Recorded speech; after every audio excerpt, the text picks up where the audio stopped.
हाथों को उठाकर कहो, आज जो कुछ मैं सुनूंगा मैं फलों को लेके आऊंगा।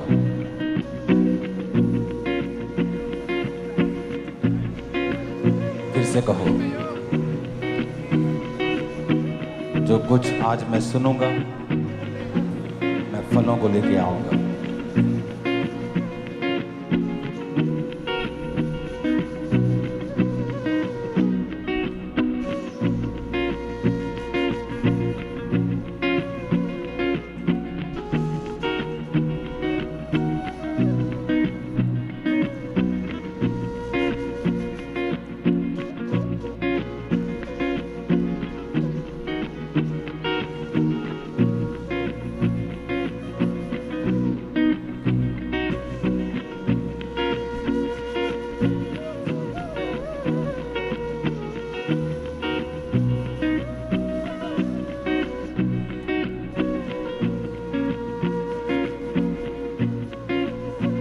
फिर से प्रार्थना करेंगे अपने हाथों को उठा के। फिर से हम प्रार्थना करेंगे दूसरी स्टेट्स के लिए, आज मिडिल ईस्ट के लिए, दूसरी स्टेट्स के लिए, नॉर्थ कोरिया के लिए, जहां खुदा के वचन को सुनाना सताव का कारण है। अपने हाथों को उठाएंगे और प्रार्थना करेंगे ऊंची आवाज में, विद डिवाइन हेल्पर्स को भेज, अपने लोगों को शांति दे, तसल्ली दे, ताकत दे। मसीह के साथ उनके ऊपर तेरा आत्मा उतरे खुदाबंद, उनके हाथों से बड़े बड़े कार्य हों, अजीब खुदाबंद, अजीब चिन्ह और अचंभे कार्य उनके द्वारा हों। मेरे सामर्थ्य परमेश्वर, प्रार्थना करेंगे अपने हाथों को उठा के ऊंची आवाज में।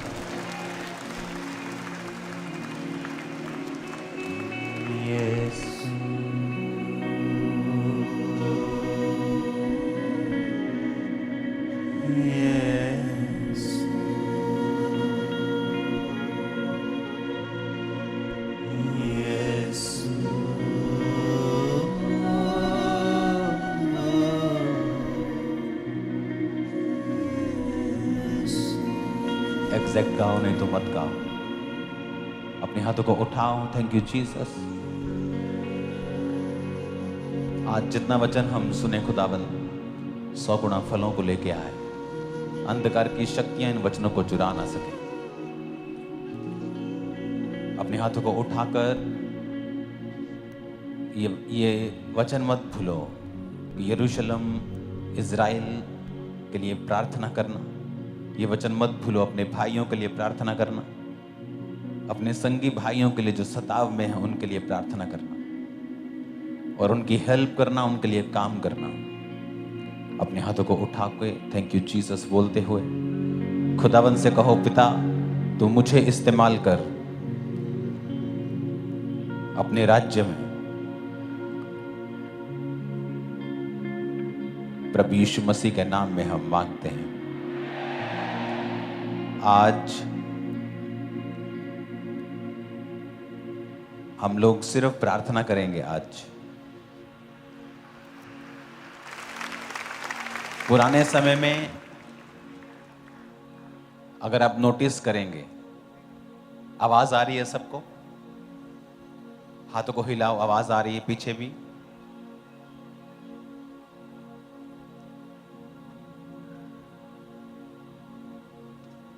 पुरानी कलीसिया के समय में आप नोटिस करेंगे उनकी जिंदगी में जो मिरेकल्स थे, डिलीवरेंस थी, वो ज्यादा थी। मेरा दूसरा वाला माइक देना। अपने पड़ोसी को बोलो, पुराने समय को ध्यान कर। फिर से बोलो पड़ोसी को, अपने पुराने समय की ओर ध्यान कर। इसको फ्लैट कर दो, गूंज कम कर दो, भारापन कम कर दो। बोलो अपने पड़ोसी को, अपने पुराने समय की ओर ध्यान कर। आमीन। जब हम किसी आदर्श को देखना चाहते हैं, एग्जाम्पल जो हमारे लिए है, तो बेस्ट एग्जाम्पल हमारे लिए जीसस क्राइस्ट की है। हाँ या ना? क्योंकि वचन कहता है कि जीसस क्राइस्ट के जितना हैप्पी, खुश पिता को किसी ने नहीं किया। तो हमारे पास एक एग्जाम्पल है यीशु मसीह की, जिसे हम फॉलो कर सकते हैं। पौलुस कहता है कि मेरी किसी चाल चलो क्योंकि मैं यीशु किसी चाल चलता हूं। यानी हमारे पास एक एग्जाम्पल है यीशु मसीह की, जिसकी तरह हम चल सकते हैं, उसको कॉपी कर सकते हैं। उसी तरह से कलीसिया के पास कौन सी एग्जाम्पल है कि वो उस कलीसिया की तरह चल सके? वो है प्रेरितों के काम की कलीसिया। प्रेरितों के काम की कलीसिया, प्रेरितों का काम जो बाइबल का अध्याय है, एकमात्र अध्याय ऐसा है जिसकी शुरुआत तो हुई है लेकिन अंत अभी तक नहीं हुआ। उत्पत्ति की पुस्तक का अंत है, निर्गमन की पुस्तक का अंत है, सारी पुस्तकों का अंत है, लेकिन प्रेरितों के काम की पुस्तकों का अंत अभी तक नहीं हुआ, क्योंकि प्रेरितों के काम अभी भी चल रहा है। वो कलीसिया अभी भी चल रही है। वो कलीसिया को परमेश्वर ने हमें दिया कि हम उसको फॉलो कर सकें। अगर आप उस कलीसिया की ओर देखेंगे तो आप नोटिस करेंगे कि वो कलीसिया भीख नहीं मांगती थी डिलीवरेंस के लिए। अगर उनको डिलीवरेंस चाहिए होती थी शैतान से, तो वो तो एक मीटिंग का मसला था, कोई 2-2 साल का मसला नहीं था कि 2 साल हो गए, शैतान अभी तक फ्री नहीं हो रहे, अभी तक डिप्रेशन से आजाद ही नहीं हो रहे, अभी तक। लेकिन ऐसा क्यों था? क्या परमेश्वर बदल गया कि आज अपनी कलीसिया की अगर मैं बात छोड़ दूं तो अगर आप क्रिश्चियन लोगों से मिलेंगे तो अभी भी कंप्लेंट करते आपको मिलेंगे 20-20 साल से कि हमको दुष्ट आत्मा के अटैक होते हैं। ये कलीसिया चेंज कैसे हो गई? वो कलीसिया जो पल भर में छुटकारा मिलता था, वो कलीसिया जो पल भर में लंगड़े हील करके परमेश्वर के कामों में उन्हें लगा देते थे, आज वो कलीसिया कहाँ है? आज वो काम कहाँ है? क्या परमेश्वर पीछे हट गया है या परमेश्वर की पावर नहीं काम कर रही है? क्या हो रहा है दुनिया में? आपने टेस्टिमनीज को सुना, थर्सडे टेस्टिमनी को सुना, कोड़ियों के कोड़ खत्म कर दिए आपकी आंखों के सामने। परमेश्वर आपकी आंखों के सामने हुआ, मेरी आंखों के सामने हुआ। मुर्दा अंगों को परमेश्वर चला रहा है, कैंसर के रोगियों को शिफा दे रहा है। पर सब जगह क्यों नहीं? सभी क्रिश्चियंस की लाइफ में क्यों नहीं? अगर आप उस कलीसिया को देखेंगे और आज की कलीसिया को देखेंगे तो आपको एक मेजर डिफरेंस दिखाई देगा, एक आपको फर्क दिखाई देगा।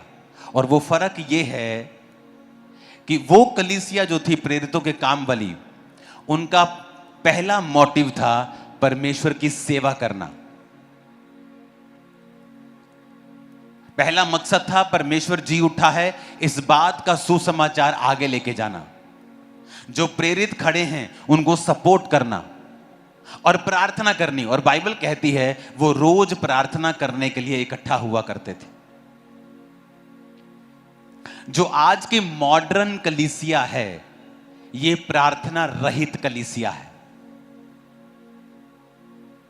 उसकी वजह से अगर ये प्रार्थना करती भी है, या संडे या थर्सडे या मंगलवार या रोज आप मीटिंग अटेंड करते भी हैं ऑनलाइन, तो आपका जो पहला मकसद होता है मीटिंग अटेंड करने का, वो ये होता है कि मैं बंधनों से आजाद हो जाऊं, मैं हील हो जाऊं, परमेश्वर मेरा वीजा लगा दे, परमेश्वर मेरे बंधनों को खोल दे, परमेश्वर मेरी जिंदगी में ये काम कर दे। पहला मकसद हमारे दिल में, दिमाग में ये होता है जब हम आज की कलीसिया को देखते हैं तो। जबकि पुरानी कलीसिया को अगर देखते हैं तो डिलीवरेंस, ब्लेसिंग, कर्जे से आजादी, वो उनकी लाइफ में ऑटोमेटिकली हो रहा था। उनको उसके लिए एफर्ट करने की जरूरत नहीं पड़ रही थी, क्योंकि जो प्रेरित थे, जो कलीसिया थी, वो इस बात की ओर लगी हुई थी कि हमने परमेश्वर के सुसमाचार को आगे लेके जाना है। और वचन कहता है कि कोई भी अपनी प्रॉपर्टी को समझता नहीं था। लोग अपने घरों को बेचकर प्रेरितों के पांव पर पैसों को रखते थे, और वो उससे सुसमाचार का काम होता था। विश्वासियों के कर्जे होते थे, वो उतरते थे, और बड़ी चीजें होती थी। क्या आज की कलीसिया ऐसी है? क्या आज की कलीसिया प्रार्थना में रहती है? क्या आज की कलीसिया रोज प्रेयर करती है?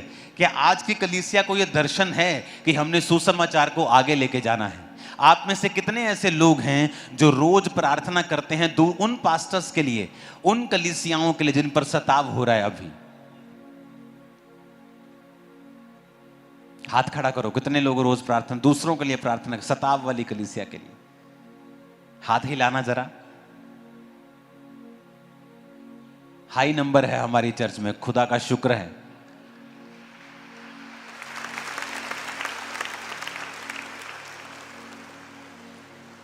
आज जो मिसिंग पॉइंट है हमारी लाइफ में, चाहे हमें अपने डिलीवरेंस के लिए हो, चाहे वो ओवरऑल हो कि परमेश्वर की ग्रेस और परमेश्वर की जो ताकत है वो हमारे जीवन के ऊपर सामर्थ्य के साथ हो, जो परमेश्वर की ब्लेसिंग है, परमेश्वर की जो ताकत है हमारी लाइफ के ऊपर, वो काम करे, प्रैक्टिकली हमारे जीवन में छुटकारा दे और हमें भी छुटकारा दे और हम परमेश्वर के कामों के लिए काम आ सकें।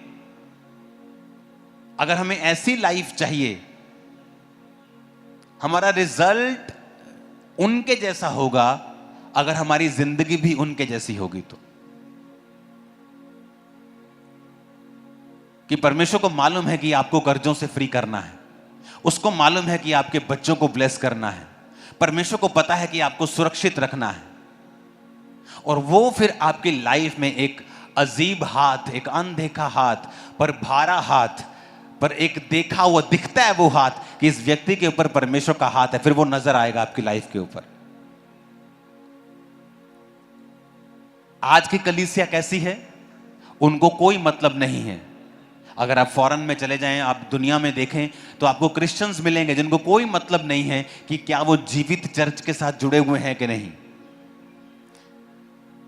उनके लिए संडे चर्च जाना भी भारी है। उन फैमिली के 2 मेंबर चर्च जाते हैं और बाकी कोई बच्चा चर्च नहीं जाता। कोई अपने कॉलेज में, कोई अपनी यूनिवर्सिटी में, कोई अपने कामों में बिजी है। सब अपने अपने कामों में बिजी हैं। और जब उनको दुष्ट आत्माओं के अटैक होते हैं, जब शैतान अटैक करता है, जब बीमारियां अटैक करती, फिर वो बड़े बड़े पास्टर्स के लिए भागते हैं कि प्रार्थना हो जाए हमारे लिए। जबकि उनको यह नहीं पता कि आपको शुरू से ही एक जीवित विजन का, जीवित दर्शन का हिस्सा बनना है, उस दर्शन का जिसमें रूहें बचानी उनका काम हो। हालेलुया।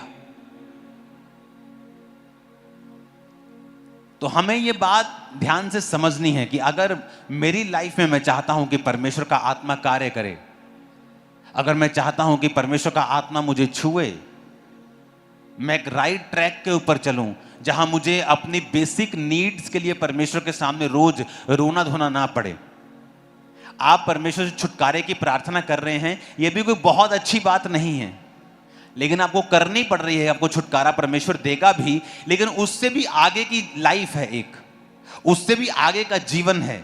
एक जीवन है कि आप बीमार और प्रभु से हीलिंग पा रहे हैं। एक जीवन है जो यूहन्ना कह रहा है कि मैं प्रार्थना करता हूं जैसे तू भला चंगा है, सब बातों में तू भला चंगा रहे।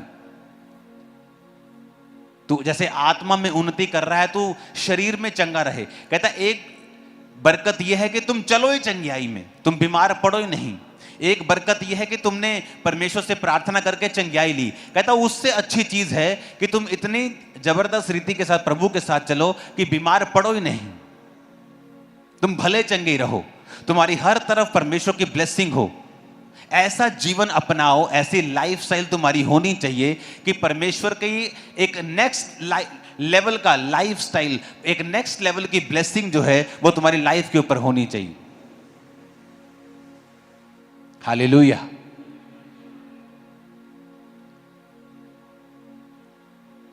कितने मेरी बात को समझ रहे हैं?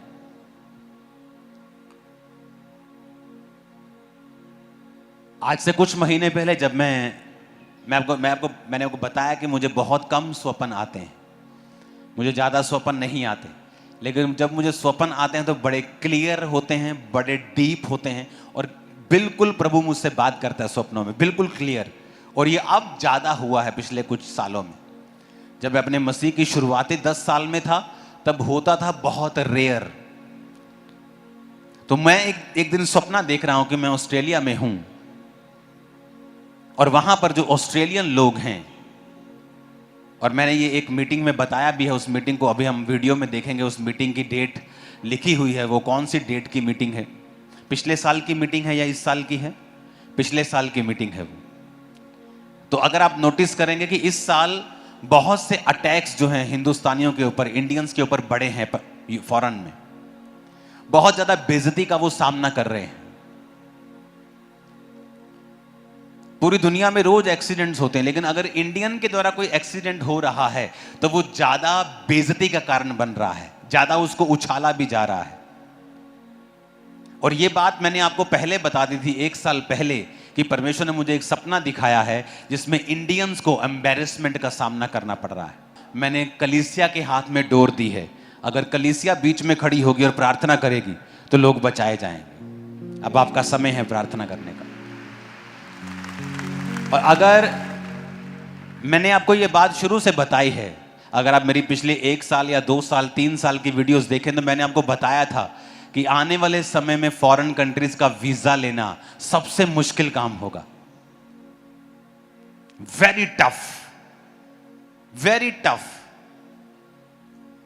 Only easy for the super rich people. Super rich लोगों के लिए इजी होगा, आम लोगों के लिए वीजा वेरी टफ कर देंगे लोग, बहुत मुश्किल, इज इक्वल टू इम्पॉसिबल कर देंगे वो लोग। और मैंने आपको ये पहले बताई हैं बातें कि परमेश्वर ने कहा कि इंडियंस को एम्बैरेसमेंट का सामना करना पड़ रहा है फॉरेन में। पिछले 6 महीनों में इतनी वीडियोस बनी हैं सिविक सेंस के ऊपर, जो इंडियंस ने रूल्स तोड़े हैं, चोरी की है बाहर, बड़ी चीजें की हैं, जिनकी वजह से बाकियों को शर्मिंदा होना पड़ रहा है। और ये चीजें आपको पहले से बता दी गई थी कि आपको प्रार्थना करनी है, क्योंकि मैं एम्बैरेसमेंट देख रहा हूं। अपना परमेश्वर है कि नहीं महान? हां, हैरानी होती है कि नहीं होती?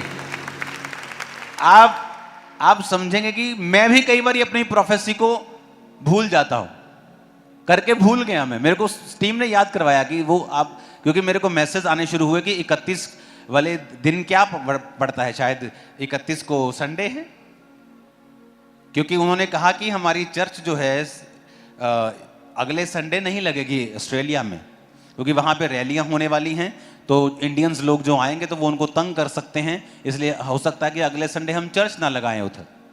तो आप देख सकते हैं किस लेवल का जो लोग हैं वो प्रोटेस्ट कर रहे हैं। परमेश्वर ने कहा था ये अंत के दिन की निशानियां भी होंगी। वो सारी चीजें हम अपनी आंखों के सामने पूरी होते हुए देख रहे हैं। 2019 के बाद का जीवन दोबारा कभी नहीं आया हमारी लाइफ में। चीजें बदल गई हैं, कोविड के बाद सब बदल गया है। बिजनेस वैसे नहीं रहे, लोगों के हार्ट वैसे नहीं रहे, दिल वैसे नहीं रहे, सेहतें वैसी नहीं रही, मेंटल लाइफ वैसी नहीं रही। 2019 से पहले लगता था कोई दुनिया की ताकत कुछ नहीं कर सकती, लेकिन उसके बाद लगा अरे एक छोटा सा वायरस हजारों लाखों करोड़ों लोगों को खत्म कर गया, कोई कुछ कर ही नहीं पा रहा। बड़े बड़े साइंटिस्ट, बड़े बड़े सुपर हीरो, हम फलानी ग्रह को हिला देंगे, सूर्य को ठंडा कर देंगे, ये बड़ी बड़ी बातें करने वाले सुपर हीरो अमेरिका के सब लोग, ये कहां हैं लोग? वो तो खुद छुपे हुए थे। इसका मतलब कोई कुछ नहीं कर पा रहा है। मेडिसिन बनने को भी टाइम है। कौन थे रियल हीरो? क्रिश्चियन लोग थे रियल हीरो, सड़कों पे काम कर रहे फर्स्ट डे से, पहले दिन से। तब मालूम हुआ कि नहीं, परमेश्वर ही सुपर हीरो है, जीसस क्राइस्ट ही सुपर हीरो, बाकी कुछ नहीं है। बाकी हीरो तो खुद वीडियो बना बना के बोल रहे थे गाइस स्टे इनसाइड, अंदर रहो गाइस, दवाइयां लो गाइस, मास्क लगाओ गाइस।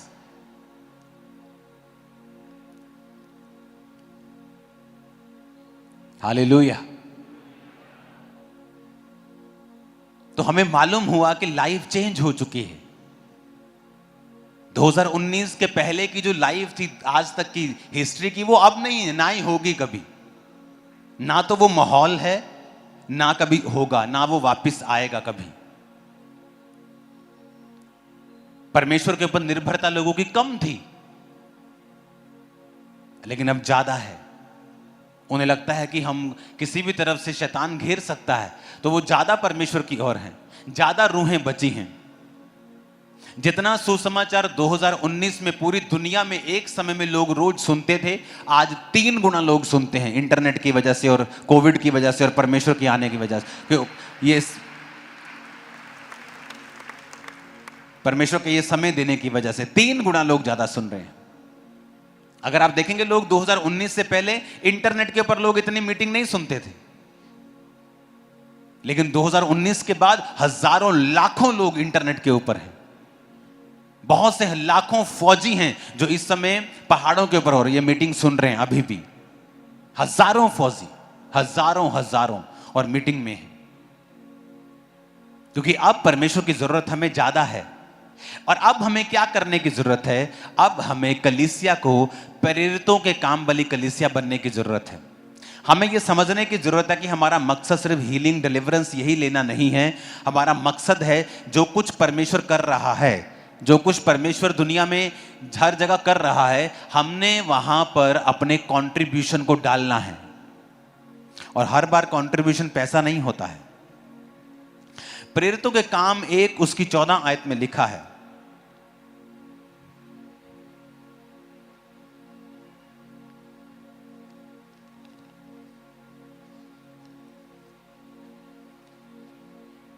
अपनी स्क्रीन के ऊपर हम देखेंगे।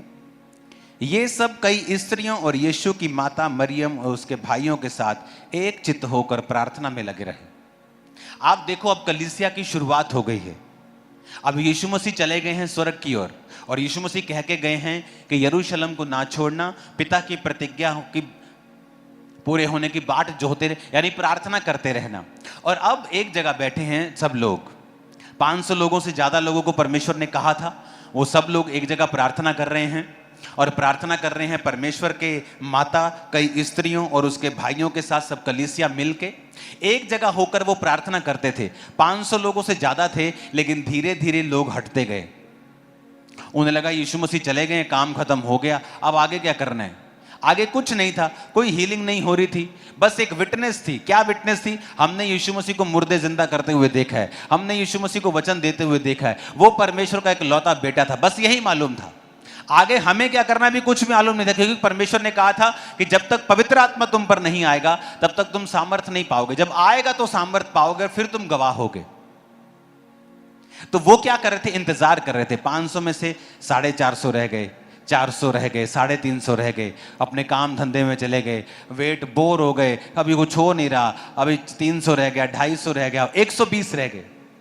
120 लोग प्रार्थना कर रहे थे। लिखा, जब वो प्रार्थना कर रहे थे तो परमेश्वर का आत्मा उन पर उतरा। एम्प्लीफाइड बाइबल में स्क्रीन के ऊपर अब हम देखेंगे, प्रेरितों के काम 1 उसकी 14 आयत।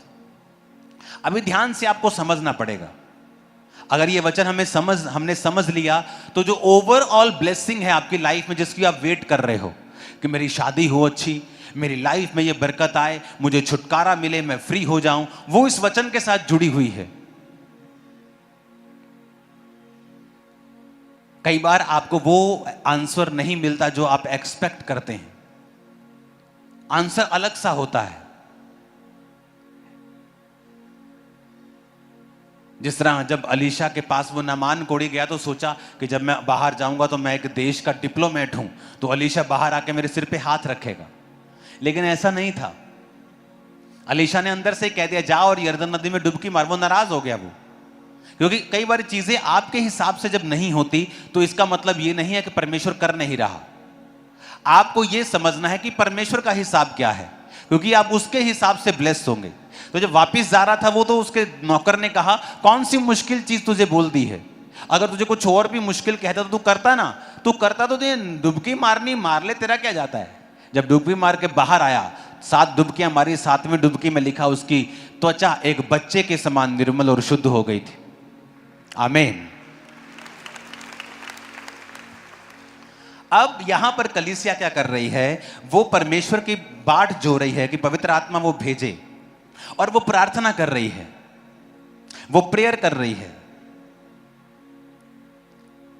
अगर आपको पवित्र आत्मा गाइड करता है, जब भी आप छुटकारा चाहेंगे, चाहे वो पर्सनल छुटकारा हो, फाइनेंशियल, फिजिकल, सेहत का चंगाई चाहिए, बच्चे का छुटकारा चाहिए, नशे से छुटकारा, एनी छुटकारा, एनी डिलीवरेंस अगर आपकी लाइफ में आपको चाहिए, जो पहला वर्ड पवित्र आत्मा आपको देगा वो बोलेगा प्रे, प्रार्थना कर।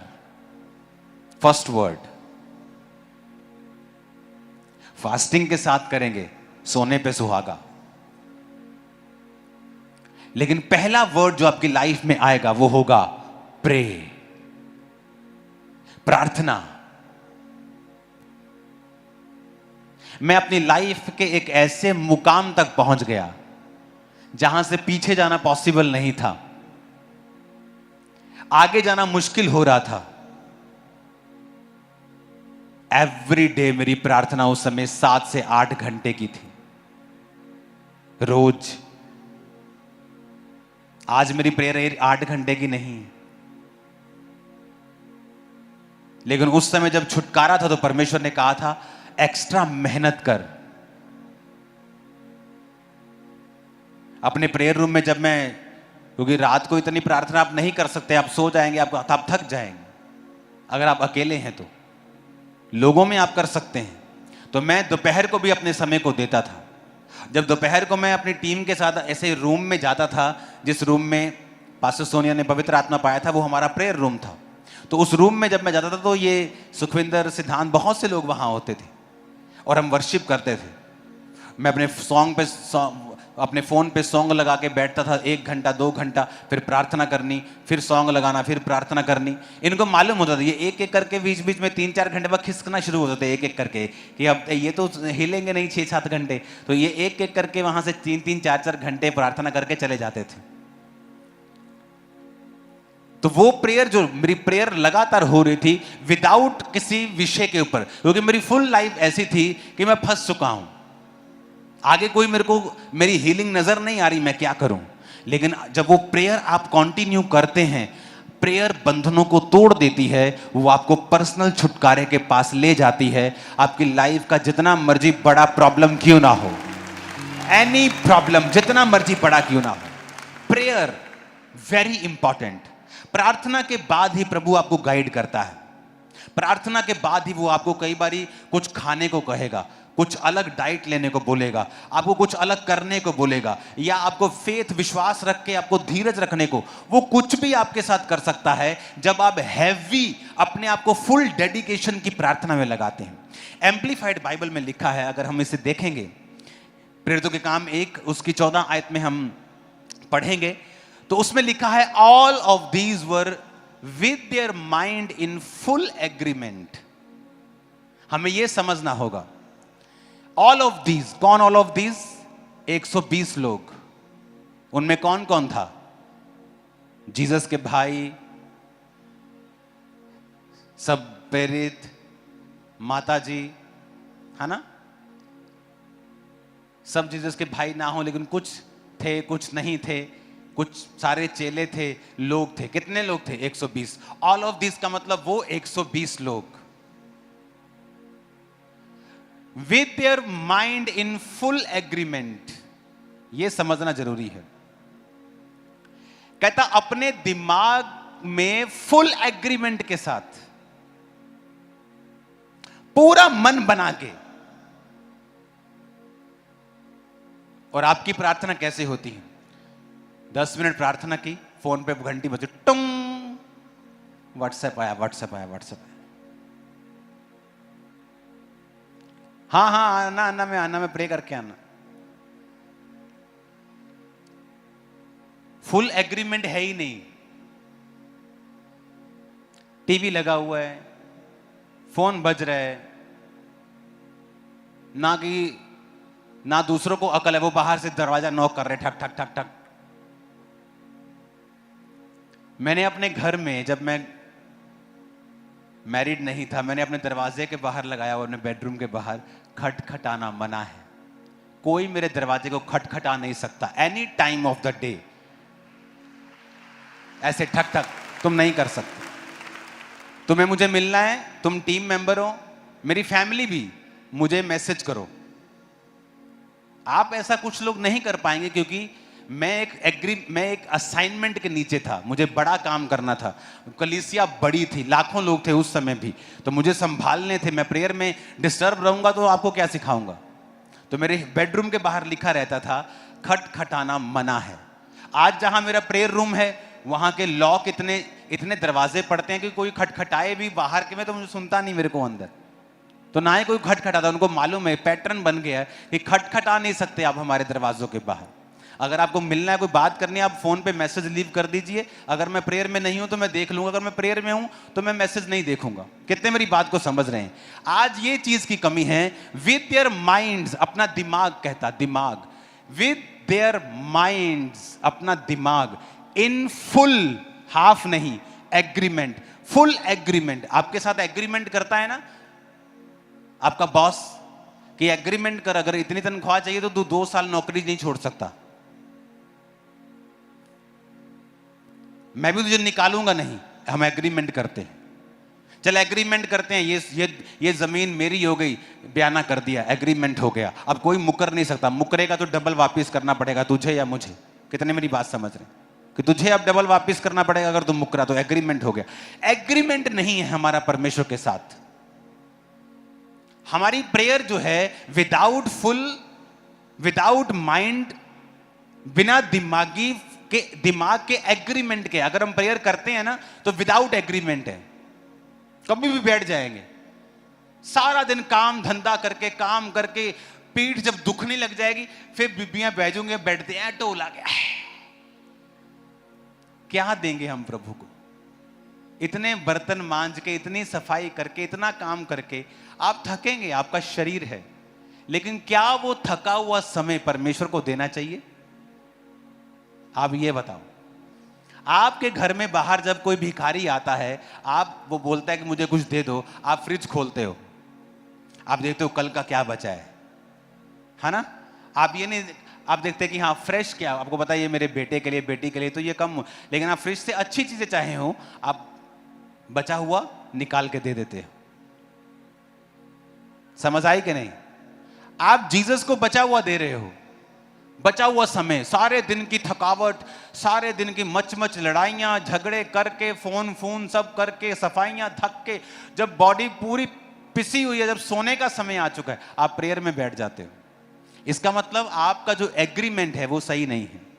लिखा with their minds in full agreement. ये एग्रीमेंट फुल, अगर आप इसे जूम में नहीं दिखाएंगे तो इसका कोई फायदा नहीं।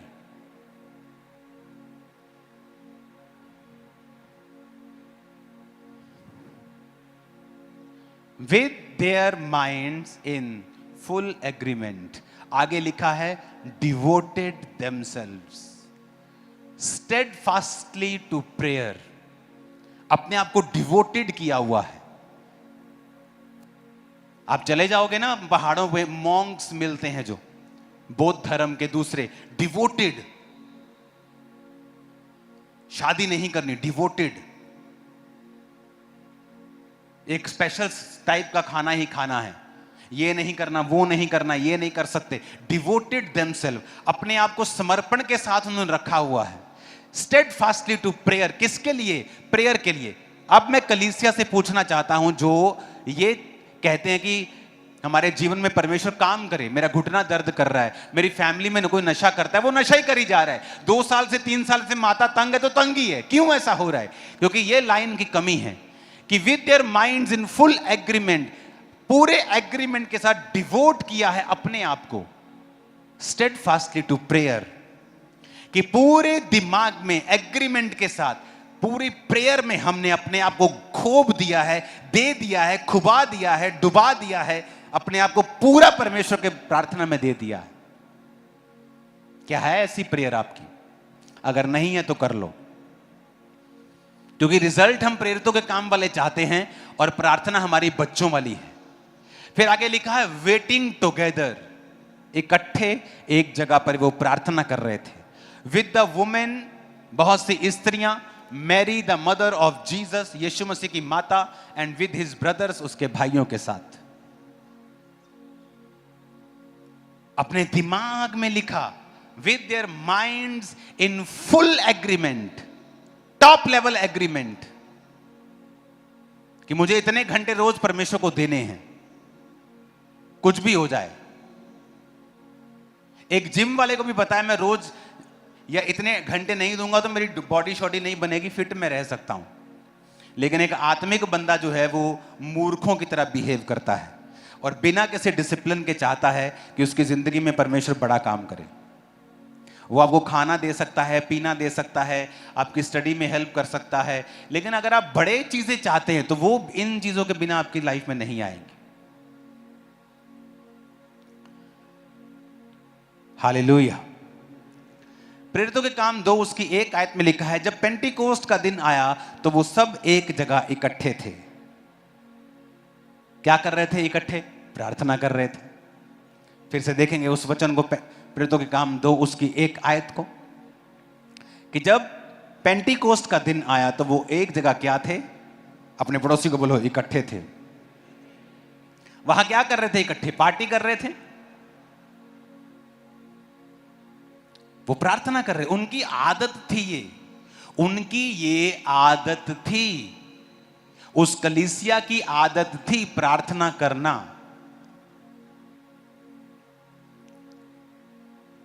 आज जब कलीसिया में आप जाते हैं, जिस कलीसिया में प्रार्थना ना हो, सिर्फ वचन दे के आपको भेज दिया जाए, वो भी कलीसिया कंप्लीट नहीं है। क्योंकि परमेश्वर ने कहा मेरा घर प्रार्थना का घर कहलाएगा।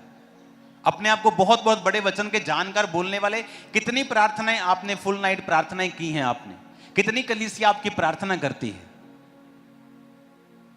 और जब आप वचन सिखाते रहते हैं और प्रैक्टिकली उनकी लाइफ में होता नहीं, एक्चुअल में वो कलीसिया विश्वास में कम होती है।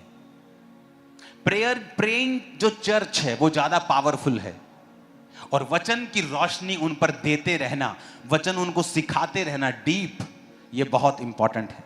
हालेलुया। अब वो एक जगह क्या थे? इकट्ठे। They were all assembled together in one place. वो एक जगह इकट्ठे थे। अपने पड़ोसी को बोलो आमीन। एक जगह क्या थे वो?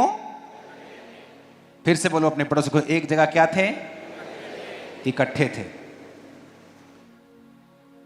और फिर लिखा, आकाश से बड़ी आंधी की सनसनाहट का शब्द हुआ। आपको वो अगला वचन मालूम है कि पवित्र आत्मा उन पे उतरा, गैर भाषा बोलने लगे। लेकिन कंसंट्रेशन प्रार्थना पे रखेंगे आज, कि वो क्या कर रहे थे? प्रेयर कर रहे थे। एक और वचन पढ़ेंगे, प्रेरितों के काम 4 उसकी 24 आयत। अब लिखा,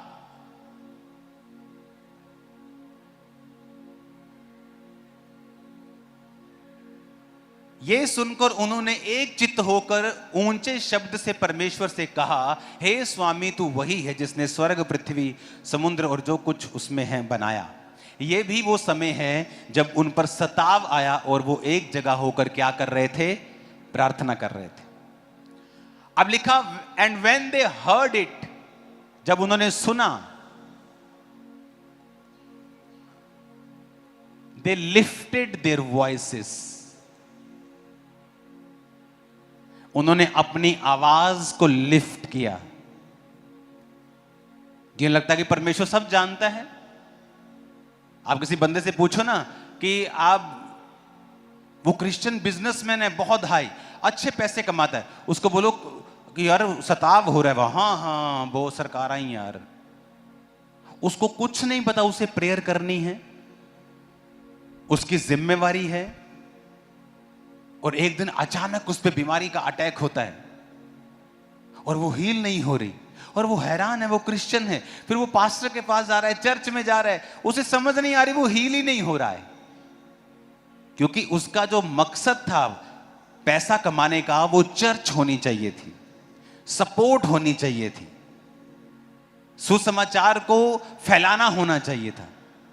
लिखा, लिफ्टेड देयर वॉइसेस, आगे लिखा टुगेदर, इकट्ठे होके, विद वन यूनाइटेड माइंड, सब एक मन होके प्रार्थना कर रहे थे, सब एक मन के साथ प्रेयर कर रहे थे। फिर से अपने पड़ोसी को बोलो प्रार्थना। फिर से बोलो अपने पड़ोसी को प्रार्थना। आप देख रहे वो कलीसिया एक मन, उनका दिमाग भी एक है, उनकी सोच एक है।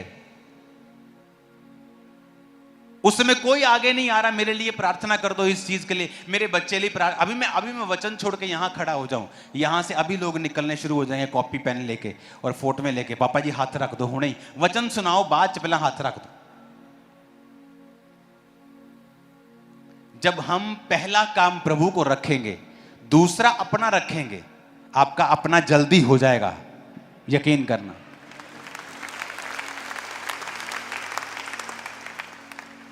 ये नहीं कि प्रभु चाहता नहीं आपको हील करना, वो चाहता है, लेकिन कहता है तरीका मेरे हिसाब से होगा। कहता मेरे धर्म और राज्य की खोज कर, दुनिया की सब वस्तुएं तुझे मिल जाएंगी, पर कहता पहले मेरे धर्म और राज्य की क्या कर, खोज कर। उसने ये नहीं कहा मैं तुझे सब चीजें दूंगा फिर जाकर तू मेरे धर्म और राज्य की खोज करना। उसने कहा पहले तू मेरे धर्म और राज्य की खोज कर, पहले मेरे वचन के अनुसार चल, तो मैं सब वस्तु तुम्हें दे दूंगा जो लोग मांग रहे हैं और उनको मिल नहीं रही, मैं तुझे दे दूंगा। प्रेरितों के काम 12 उसकी 12 आयत। ये कहकर वह उस यूहन्ना की माता मरियम के घर आया जो मरकुस कहलाता है, और वहां बहुत से लोग इकट्ठे होकर प्रार्थना कर रहे थे। अब ये अलग विषय है, ये अलग घटना है। प्रेरितों के काम की ये अलग घटना है। 12 की 12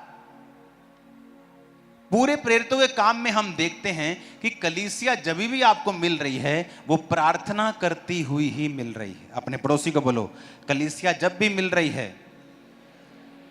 प्रार्थना करते हुए मिल रही है। और ये कब हुआ?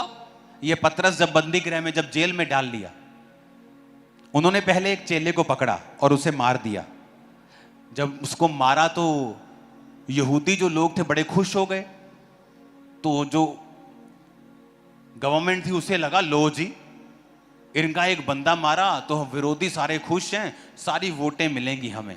उन्होंने पतरस को भी पकड़ लिया ताकि और लोग खुश हो जाए, देखो जी हम यीशु मसीह के मानने वालों का नामो निशान मिटा देंगे। कलीसिया बड़ी दुखी, उसे लगता था कि इतना बड़ा चेला याकूब मर कैसे सकता है, उसके साथ तो परमेश्वर था, वो तो कल लंगड़े चला रहा था, मर कैसे गया। तो कलीसिया को अपनी गलती समझ आई कि जो पावर है, जो अनॉइंटिंग है, वो दूसरे लोगों के लिए है। अगर हमें अपने आप को, अपने पास्टर को सुरक्षित देखना है तो हमें उसके लिए प्रार्थना करनी पड़ेगी। उसके जीवन में जो अनॉइंटिंग है वो दूसरों के लिए है, लेकिन उसकी सुरक्षा के लिए हमें प्रेयर करनी पड़ेगी। हालेलुया। तो बाइबल कहती कलीसिया प्रार्थना करने लगी, सब इकट्ठे हो गए। जब लॉ लगाकर, यानी फिर एक मन के साथ, फुल एग्रीमेंट के साथ प्रार्थना करने लगे, तो परमेश्वर ने अपना दूत भेज के पतरस को जेल से बाहर निकाल लिया। राजा सब सोचने लगे पतरस कहां चला गया, ये गायब कैसे हो गया। लेकिन कलीसिया को समझ आई कि चाहे हम जितने मर्जी अनॉइंटेड हैं, कलीसिया प्रार्थना करेगी तो परमेश्वर काम करेगा और अपने पास्टर्स को सुरक्षित रखेगा। कितने मेरी बातों को समझ रहे हैं? प्रेरितों के काम 6 उसकी 6 आयत को पढ़ेंगे। इन्हें प्रेरितों के सामने खड़ा किया और उन्होंने प्रार्थना करके उन पर हाथ रखे। तो आप ये बात नोटिस करेंगे प्रेरितों के काम की कलीसिया में कि सारी कलीसिया जो थी उनका प्रथम काम था प्रार्थना करना। फिर से प्रेरितों के काम 1 उसकी 14 आयत को पढ़ेंगे स्क्रीन के ऊपर। मैं 1 2 3 बोलूंगा, आप सब लोग उसे पढ़ेंगे। स्क्रीन पे मोटा मोटा करके दिखा दो, फुल आयत दिखा दो एक बार। 1 2 3। ये सब कई स्त्रियों और यीशु की माता मरियम और उसके भाइयों के साथ एक चित होकर प्रार्थना में लगे रहे। कलीसिया की आवाज तो फिर नहीं आई मेरे को, क्वायर नहीं पढ़ेगी, अब आप पढ़ेंगे 1 2 3।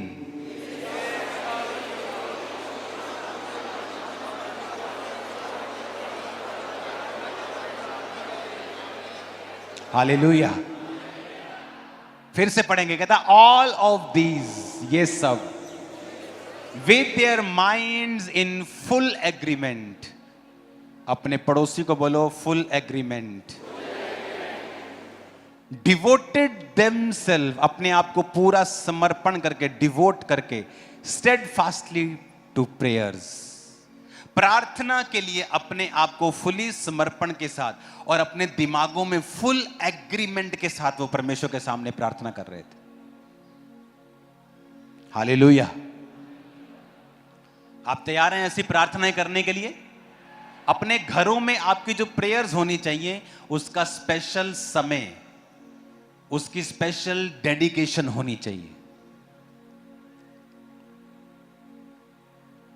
एवरी डे आपके बच्चे स्पेशल प्रार्थना में होने चाहिए। उस समय कोई टीवी नहीं, कोई मोबाइल नहीं, कोई आना कोई जाना, कोई कुकर, कोई सीटी, कोई खाना पीना, बाथरूम, कुछ नहीं। सब कुछ कर खा पी के बैठो। मेरे बच्चे बैठते हैं रोज, जब से वो छोटे छोटे थे तब से रोज, एवरी डे, कोई मिस नहीं, कोई दिन भी, एवरी डे प्रेयर्स रिजल्ट लेके आएगी। आपकी लाइफ में प्रेयर वेरी इंपॉर्टेंट। आज बहुत सी फैमिली स्टक क्यों है पता है? एक जगह खड़ी क्यों हो गई, अटक क्यों गई? क्योंकि परमेश्वर ने आपको, आदमी को, मर्द को घर का लीडर बनाया है। अगर आप औरत को देखेंगे तो उसको अधीन रहने के लिए बनाया। अब लोग इस पे जो मर्जी बोले जाएं, लेकिन मुझे वही बोलना है जो प्रभु कहता है। अगर जब एक लड़की कुंवारी होती है तो वो अपने बाप के अधीन होती है। अगर आप बाइबल पढ़े तो पौलुस ने लिखा, अगर कोई बाप ये चाहता है कि वो अपनी कुंवारी लड़की को कुंवारा रखे, यानी बाप ये फैसला ले सकता है कि वो अपनी लड़की की शादी करेगा या नहीं करेगा। लड़की नहीं बोल सकती कि इट्स माय लाइफ। जो बाइबल है, आपका जो दिल करता है आप कर सकते हैं, लेकिन जो बाइबल है मुझे समझाना पड़ेगा। शादी के बाद उसके पति का उसके ऊपर अधिकार होता है। उसे पांव की जूती नहीं समझो, क्योंकि वो पैरों से नहीं निकाली गई, वो पसली से निकाली गई है। वो आपके साथ खड़े रहने के लिए, आपका बेस्ट हेल्पर होने के लिए निकाली गई। आप नोटिस करो, दुनिया के बहुत सारे बिलियनियर्स जिन्होंने अपनी दौलत को खोया है, आप नोटिस करेंगे उनकी वाइफ उनके साथ नहीं थी। आप नोटिस करेंगे बड़े बड़े बिजनेसमैन जिनकी वाइफ्स उनके साथ इन्वॉल्व हैं, वो अपने बिजनेस में ज्यादा कामयाब हैं।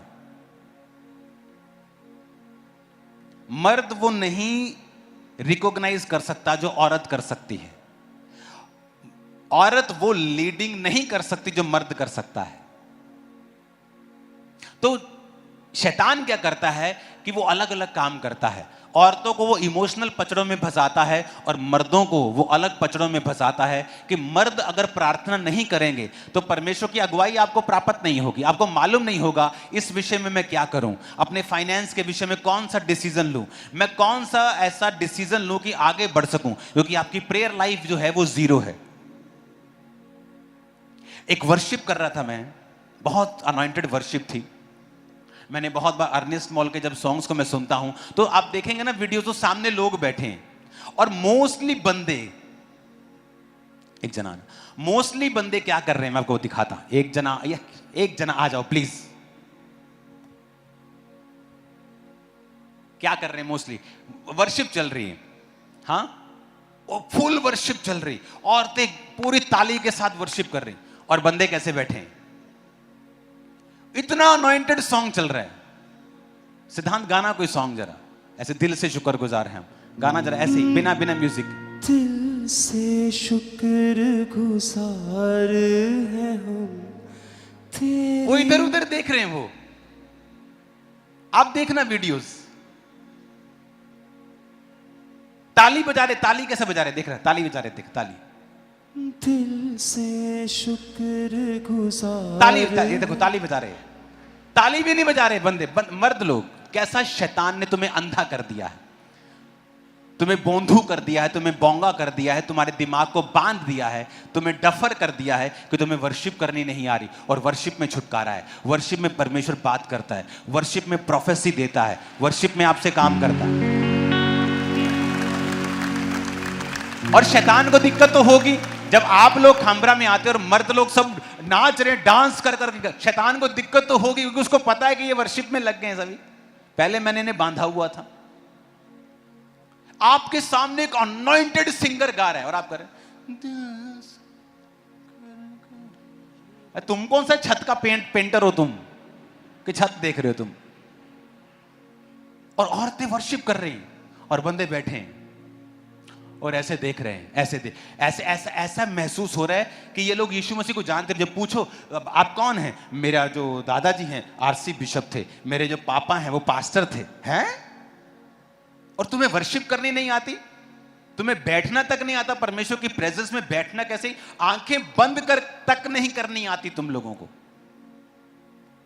वो कोई परफॉर्मेंस थोड़ी चल रही है कि सिंगर अपनी परफॉर्मेंस दे रहा है। और शैतान ने अंधा कर दिया, बिल्कुल आउट कर दिया आत्मा की चीजों से। और इसीलिए शैतान जब अटैक करता है, उस अटैक से लोग आजाद नहीं होते। छुटकारा लेने में प्रॉब्लम है, हीलिंग में प्रॉब्लम है। वही हो रहा है जो आम लोगों के घरों में हो रहा है, उन्हीं के बच्चों के साथ भी वही हो रहा है जो अन्य जातियों के बच्चों के साथ हो रहा है। कोविड उनको भी इफेक्ट कर रहा है, बीमारियां उनको भी इफेक्ट कर रही। क्यों? क्योंकि आपका लाइफस्टाइल वही है उन लोगों के जैसा। आप नाम के क्रिश्चियन हैं, काम के नहीं।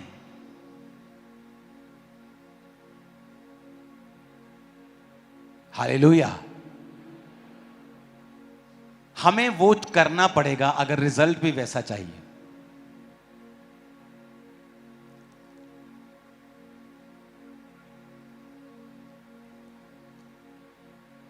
आज के बाद जब आप प्रार्थनाओं में बैठे, पहले दूसरों के लिए प्रार्थनाएं करें। सुबह की प्रार्थना पर्सनल करें। पर्सनल प्रार्थना में अपनी प्रार्थना करें, अपने परिवार की, अपने फाइनेंस की प्रार्थना करें। 1 घंटा अपने लिए पर्सनल निकालें। और उसके बाद जब आप प्रार्थना करें 2 घंटे 2.5 घंटे, उसके बाद लोगों के लिए प्रार्थना करें, मेरे लिए प्रार्थना करें, कलीसियाओं के लिए प्रार्थना करें, दूसरी स्टेट्स के लिए प्रार्थना करें। जब परमेश्वर में पहले ही बता रहा है कि ऑस्ट्रेलिया में ऐसा होगा, फ्यूचर में ऐसा होगा, मैं आपको बता रहा हूं फ्यूचर वेरी डार्क, बहुत मुश्किल होने वाली लोगों को।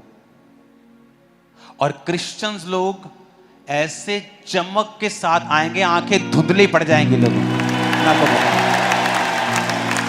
और वो एकदम से ऊपर आएंगे। एकदम से लगेगा कि इनके पास पावर है, इनके पास सामर्थ्य है, इनके पास परमेश्वर का ग्रेस है। मैं आपको शुरू से बता रहा हूं, वो चीजें होनी शुरू हो गई हैं अब, और फ्यूचर में ये और डीप होंगी, और गहरी होंगी, बड़ी होंगी, बहुत बड़ी होंगी। हालेलुया। फिर से पढ़ेंगे उनको, all of these with their minds in full agreement. बोलो full agreement. Devoted themselves steadfastly to prayer. Amen. Thursday भी फुल नाइट प्रेयर होगी यहां पे, तो आप थर्सडे भी आ सकते हैं। फुल नाइट प्रेयर, तैयार हो फुल नाइट प्रेयर के लिए?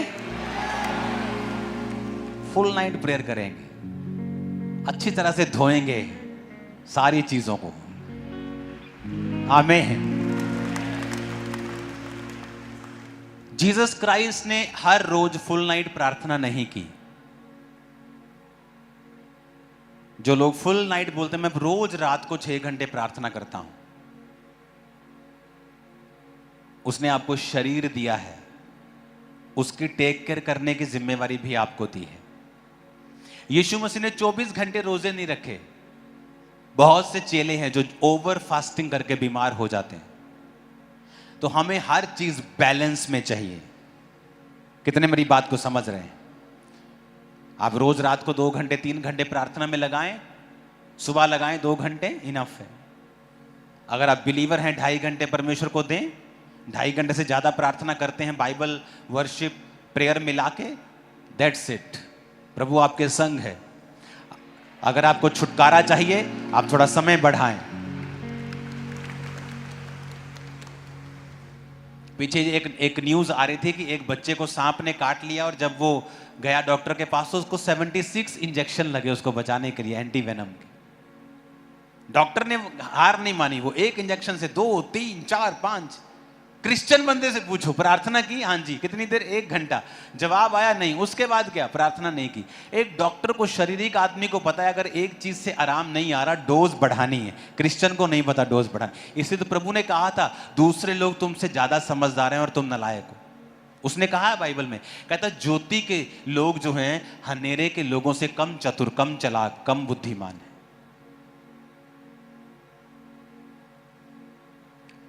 मैंने अपने स्पिरिचुअल फादर से पूछा कि ये दिक्कतें आती हैं, परीक्षाएं आती हैं, मैं क्या करूं? कहते फास्ट एंड प्रे। मैंने कहा ज्यादा आती हैं? कहते fast and pray the more, और प्रेयर कर। कहते मैंने कहा अगर और ज्यादा है क्या करो? कहते fast and pray more and more. मतलब तरीका यही है, फास्टिंग एंड प्रार्थना। दिक्कतें ज्यादा है तो प्रार्थना फास्टिंग बढ़ानी पड़ेगी। और मैं निकल के आया हूं, आप निकल जाएंगे यीशु मसीह के नाम। थर्सडे आप फास्ट करेंगे या आप बुधवार फास्ट करें? एक दिन का फास्ट हम क्रिश्चियन लोगों के लिए करेंगे।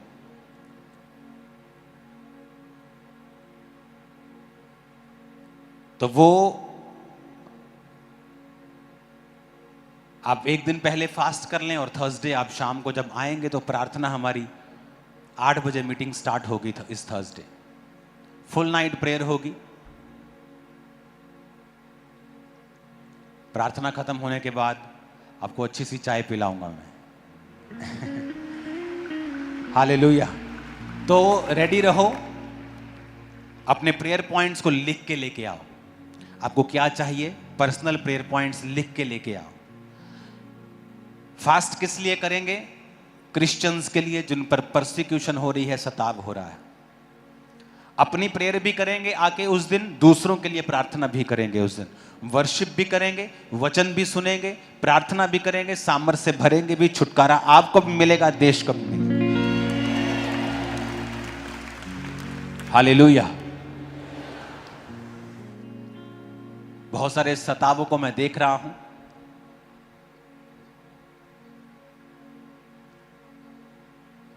एक सताव मैंने देखा, एक पास्टर की चर्च को डिस्ट्रॉय किया गया कि ये ऐसे बनी है, वैसी बनी है। उसने कहा सब घर ही ऐसे बने हैं, तो मेरी बिल्डिंग भी ऐसी बनी तो क्या प्रॉब्लम है? लेकिन उसको डिस्ट्रॉय किया गया। उसका नंबर मैंने मंगवाया, मैंने कहा मैं तेरी चर्च को बना के दूंगा दोबारा से, फिर कोई प्रॉब्लम नहीं। तो मेरी ये प्रार्थना है आप लोगों से, दूसरों के विषय में ज्यादा सोचने का समय है। हम प्रेयर करेंगे दूसरों के लिए, प्रभु आपको भी सुरक्षित रखेगा और आप देखेंगे आपकी लाइफ के मसले जल्दी हल हो रहे हैं। Fast pace